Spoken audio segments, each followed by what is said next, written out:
Mas eu queria lembrar um episódio da história que até hoje marca a história do mundo e, de certa maneira, influencia a cristandade e, particularmente, determina até o surgimento de igrejas como a Universal. E este evento, este episódio histórico é a Revolução Francesa. A Revolução Francesa é o marco do término, da conclusão da Idade Média e início da Idade Moderna. Os que fizeram a Revolução Francesa, eles consideraram todo tipo de religiosidade como sendo supersticiosa. E estes homens manifestaram a mesma rejeição que tinham para com a Igreja Católica, também para com os protestantes, para com os evangélicos. E eles sempre rejeitaram a religião cristã de uma maneira geral, alegando superstições, autoritarismos, e me recusaram toda a visão cristã. E aí houve uma mudança de uma perspectiva teocêntrica, onde o mundo sempre era pensado tendo como ponto de partida Deus, para uma perspectiva antropocêntrica, onde tudo passou a ser pensado a partir do homem. Então, o período da Revolução Francesa foi um período em que a religião foi, de certa maneira, relegada e o homem foi colocado no centro, particularmente a razão humana. Foi o período do racionalismo, o período em que se achava que, mediante a razão, o homem poderia fazer um mundo melhor que nunca teria sido feito anteriormente pela influência da religião. O que aconteceu realmente na Revolução Francesa foi muito diferente. Inúmeras pessoas foram guilhotinadas, inclusive os do mesmo partido revolucionário guilhotinavam uns aos outros, matavam uns aos outros, havia um clima de muita desconfiança mútua, de muita desconfiança, de traição, e foram inúmeras mortes. Houve uma fase que foi chamada de governo do terror, e no final eles que queriam um mundo livre, democrático, terminaram caindo nas mãos de Napoleão Bonaparte, que foi um imperador que, na sua visão expansionista, chegou mesmo a ser comparado pelos da época com o próprio anticristo. O que é bom salientar, entretanto, é que esta Revolução Francesa foi feita por aqueles que eram chamados de a burguesia, os que detinham poder econômico, os negociantes, os comerciantes, que, tendo elevado poder aquisitivo, não tinham, entretanto, um mando político. E eles entenderam que, se tinham dinheiro, tinham razões para mandar. E aí começou um desvio no mundo. E o desvio é esse: quem tem dinheiro tem o poder de mandar. Quem tem poder econômico tem autoridade política. Alguns reis que, inclusive, fizeram aliança com essa própria burguesia, porque, tendo poder de mando, não tinham os recursos. Mas a burguesia chegou numa hora em que ela fez uma dedução que nós não podemos confirmar, de que quem tem dinheiro manda, quem não tem o dinheiro se submete. E aí uma série de inversões morais passaram a surgir no mundo, porque a burguesia levou o seu modelo comercial para o campo da política e depois para o campo da moral.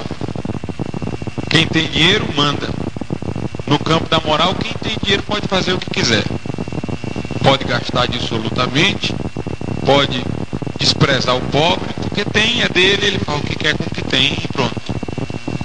Por outro lado, como no comércio, as pessoas não valorizam tanto a correção dos meios, mas o resultado. O comerciante, ele faz propaganda que não corresponde à realidade, ele exagera, ele usa linguagem hiperbólica, ele usa marketing, ele faz tudo. O negócio dele é ter aquele resultado, é fazer uma meta econômica e atingi-la, e aí ele se vale de todos os meios, ainda que não muito ético. Então, esse modelo comercial também passou a entrar, inclusive nós vemos hoje em igrejas que estão por aí tentando exatamente conseguir números, fazem a meta numérica, que obviamente termina sendo uma meta econômica, na medida em que essas igrejas são insistentes nas ofertas. E aí, para se atingir essa meta, eles vão se valer de todos os meios, de enganação, de superstição, de vãs promessas, de exageros exageros de promessa, promete mais coisas do que acontece. Então nós vemos esse verdadeiro escândalo. Uma das coisas também que foram invertidas com a ascensão da burguesia foi isso que eu vou dizer agora.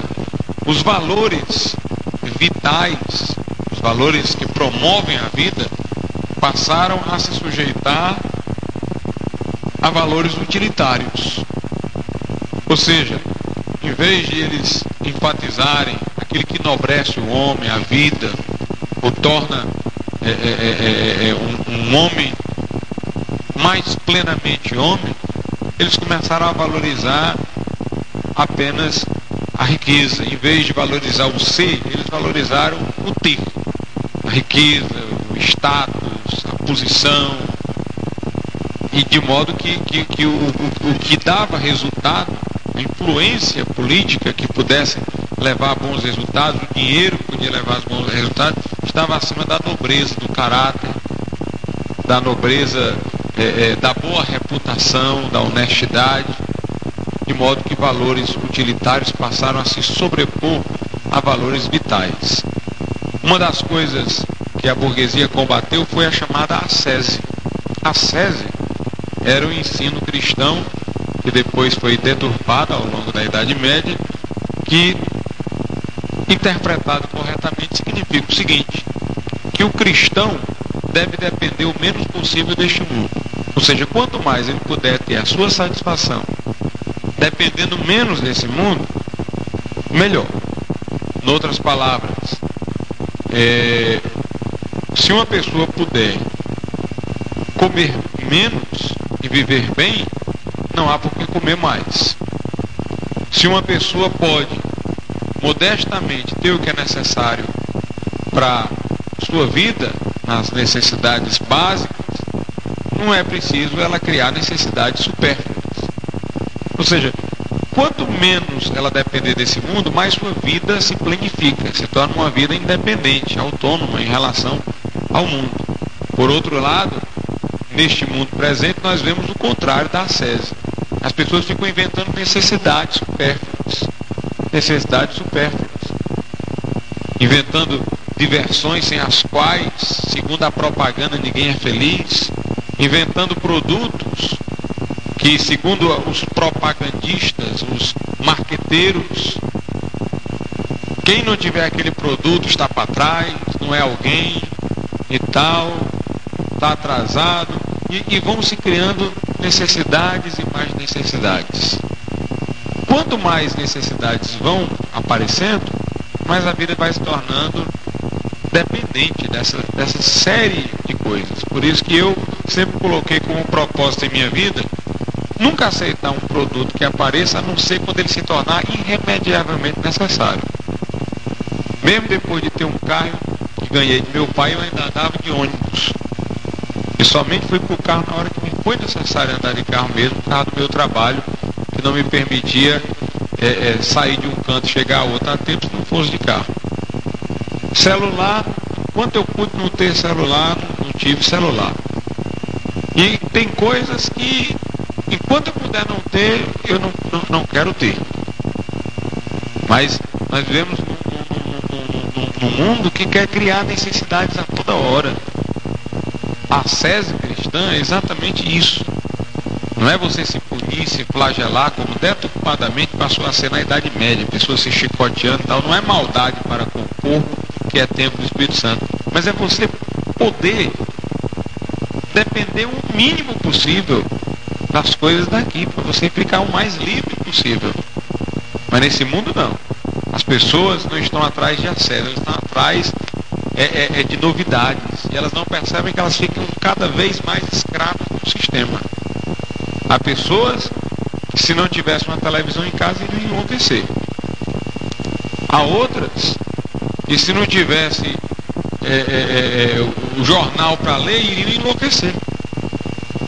Então nós temos exatamente que ter o cuidado de não assimilar essas coisas que têm acontecido, porque um modelo comercial tem regido o mundo atual.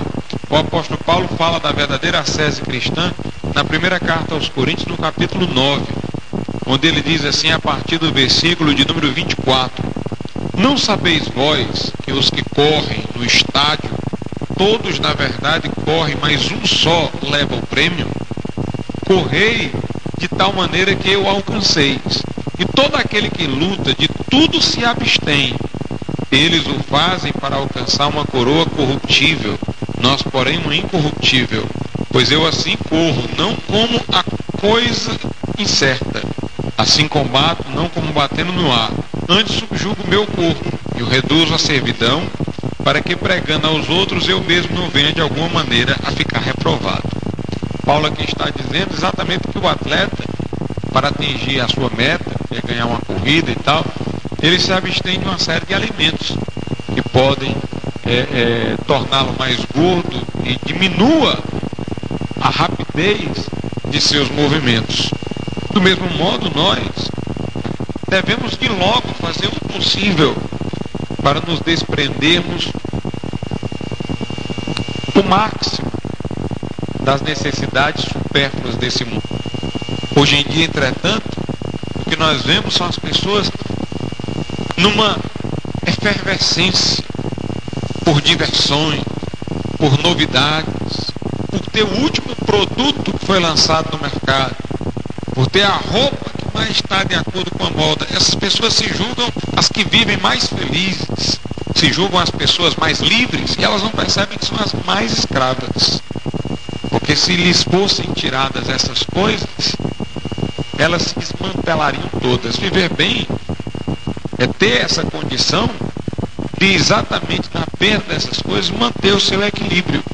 Portanto, devemos depender o menos possível e devemos tomar cuidado para nós não sermos arrastados por essa onda de modelo de vida burguês. Outra coisa é que, como os que fizeram a Revolução Francesa, os burgueses, eram em geral comerciantes, eles enfatizavam muito os contratos pelos quais a riqueza circulava e negócios eram empreendidos. E o casamento, que era visto anteriormente como uma instituição divina, de repente passou a ser visto como um contrato. As pessoas passaram a ver o casamento, instituição divina, como um negócio. Na visão antiga, que devemos nós reavivar, onde o casamento é considerado uma instituição divina, o que a Bíblia confirma, o casamento está acima da felicidade dos cônjuges. O que eu quero dizer é o seguinte: a pessoa que se estivesse se sentindo infeliz no casamento, ela não vai se divorciar, não. Ela não vai fazer um distrato, não. Ela vai permanecer com o seu cônjuge por amor à instituição divina, que está acima do seu bem-estar psicológico. É questão de valor aí, valor que não é individualista, é o valor sagrado da instituição. A visão burguesa do mundo só sacraliza o indivíduo. O indivíduo é que vale tudo, o bem-estar do indivíduo é que vale tudo. O resultado de satisfação pessoal é o que vale tudo, é o utilitarismo, é o pragmatismo, é o bem-estar de cada um, é o hedonismo, é o prazer. Eles não entendem o valor de instituições, o valor de coisas sagradas, mas a visão antiga é essa. O casamento é uma instituição de Deus e deve ser mantida a qualquer custo. A qualquer custo. Se alguém não tem felicidade no seu relacionamento, que coloque em segundo lugar, em que a instituição de Deus esteja em primeiro lugar. Aliás, eu acredito até que se a pessoa passar a ter essa visão, o casamento melhora. Ela começa a sentir bem-estar, porque sabe que está fazendo a vontade de Deus, Deus passa a ajudá-la, o matrimônio dela se recupera, os filhos também, e se torna uma bênção. Agora, na visão burguesa não, é um contrato. Não deu certo, distrato, divórcio. Hoje em dia o homem moderno parece que acha que é inconcebível duas pessoas viverem a vida toda juntas, 50 anos, 30 anos, 40 anos, eles acham que isso é um absurdo. Como se o normal fosse, depois de um relativo tempo, haver uma separação e casar-se de novo. Assim como no mercado um contrato acontece hoje, amanhã encerra-se, entra outro contrato, assim também seria o casamento. Eu lamento muito, irmãos, que essa inversão de valores tenha ocorrido. A Revolução Francesa pode ter trazido um reconhecimento dos direitos do homem, mas ela desrespeitou as instituições e foi lentamente introduzindo na política e depois na moralidade uma visão comerciante da vida, uma visão negocial, de modo que hoje em dia para as pessoas tudo é examinado à luz das vantagens e das desvantagens, da contabilização de custo e benefício. Vamos ver se eu permaneço casado, qual é o custo, qual é o benefício. Vamos ver se nós vamos fundar uma igreja, qual é o custo, qual é o benefício. Vamos ver se vale a pena ser honesto e sério nisso aqui, qual é o custo, qual é o benefício. É assim que as pessoas raciocinam hoje. Nós precisamos voltar aos valores sagrados, aos quais nós devemos nos dobrar independente do resultado que possamos obter. Porque esses valores sagrados que radicam-se em Deus, que é o sumo bem, é o ser sagrado por excelência, merecem que nós, inclusive, morramos para sustentá-los. Para o homem que só vê o material, o materialismo, e vê nós falarmos nisso e morrer por valores imateriais, ele acha que nós estamos morrendo por nada, mas estaremos morrendo por tudo. Como disse Kierkegaard, ao encontrar em Cristo a salvação, esta é a verdade pela qual vale a pena viver e morrer. Que Deus em Cristo nos abençoe.